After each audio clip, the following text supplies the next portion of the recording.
at Midian. And the shepherds have run off Jethro's daughters, and so that they can go first with the water there. This is not the same Moses that stood up and challenged a group of shepherds and said, you either stand down or I'll put you down. Fist first. He's a different Moses. That's correct. He's no longer that guy that we saw in Exodus 1 and 2, Exodus 3:12. So he, God, said, I will certainly be with you, Moses.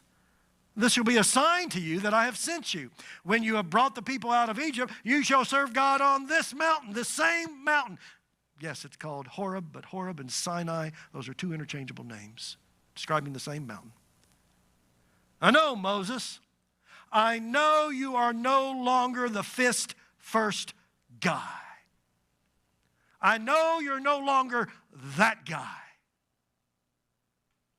I know you have changed. And that's actually a good thing, Moses. But I promise, I'll be with you. You can now lean on me instead of leaning on your fists. Lean on me instead. You know, God calls us so much of the time. We feel very unqualified, don't we?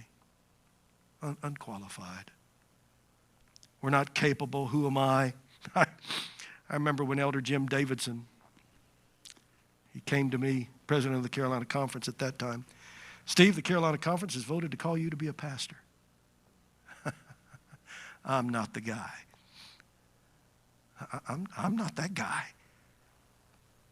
Jim's, you're crazy.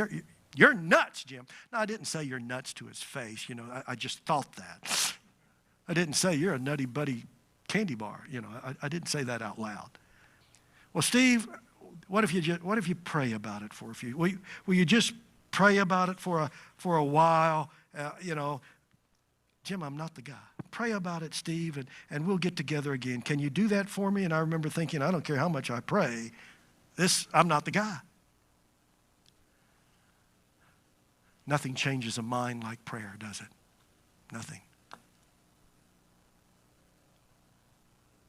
God says, Moses, I know you're no longer that guy. I know.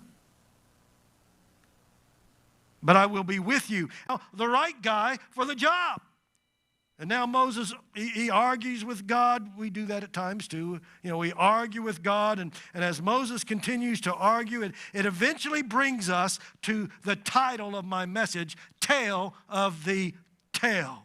The throw it down and pick it up teaching moment that God shares with Moses, and the teaching moment that obviously applies to us as well. Exodus 4, 1 through 3. Then Moses answered and said, but suppose they will not believe me or listen to my voice. Suppose they say, the Lord has not appeared to you. So the Lord said to him, what is that in your hand? Moses said, a rod. And God said, cast it on the ground. So Moses, he cast it on the ground, and it became a serpent, and Moses ran for the hills, right? He flees. Throw it down. And what did Moses have in his hand? He had a shepherd's rod, the instrument of his job, the instrument of his profession, correct? Like a doctor carries a stethoscope, or a builder, he's got his hammer strapped to his hip, or a chef has a basting spoon in their hand, or a landscaper has a hedge trimmer in his hands, or a dentist has one of those horrible drills in his hand, right? Tools of a particular trade. And God says, throw your tool trade down. Throw down your shepherd's rod. Throw down your stethoscope. Throw down your hammer. Throw down your basting spoon. Throw down your hedge trimmer. Throw down that drill. Moses, throw down your shepherd's rod. Well, wait, Lord, don't I need my tool of my trade? Yes, but. First, you need me, Moses. I'm going to make your shepherd's rod better. Pastor Steve, throw down your tool of your trade. Well, that's a little difficult. My tool of my trade these days, my voice, my mouth. Steve, but don't I need my mouth? Steve, if you'll throw down your mouth, I'll make it better. God says, you need me first. Moses, he throws down the tool of his trade. He throws down his shepherd's rod, and immediately Moses is in big trouble, he thinks. Sure wish I had my shepherd's rod now so I could slap this snake upside the head. Moses takes off, Exodus 4:4.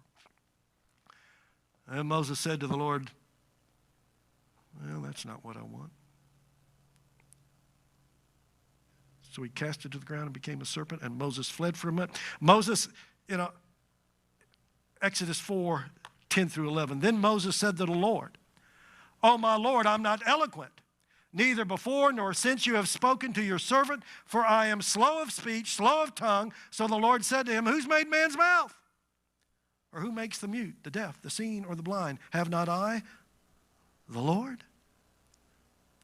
And he tells Moses to do something. You don't need your shepherd's rod right at the moment. Stop running, reach out, pick up the snake by the tail. This just gets better and better, doesn't it? You're not going to have to worry about me being the guy you sent back to Egypt, because I'm going to get snake bit right here and die. Right? I keep telling you I'm not the guy. Snake bit. By definition of being snake bit, that the moment I crawl out of one ditch, I fall into another ditch, right? Snake bit. I'm unusable, God. You can't use me. I'm snake bit. Moses, stop your running. Pick up the snake by the tail. And as Moses touched the snake's tail, his shepherd's rod immediately was back in his hand again. So let me get this straight. Throw down and then pick it up. That's God's method. Throw down, now pick it up. Another angle, some machine, and what do they have to show for it? Big fat zilch, nothing. Now it's daylight, morning has dawned. Let's call it a work day. They put in 10 hours with nothing to show from it. And then they hear a voice from the beach. They can't quite make out the individual. Throw that one down.